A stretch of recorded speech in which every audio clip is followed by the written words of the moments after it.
Hey Vinay, did you know that the preamble to the Constitution of India has changed over time? It is not the same as was adopted in 1950. I know. In fact, the terms secular and socialist were added to the preamble by the 42nd Amendment Act 1976. But what does being secular mean for India?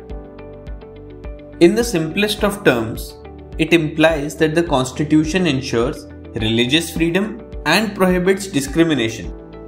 Are you referring to Article 25 and 26 of the Constitution?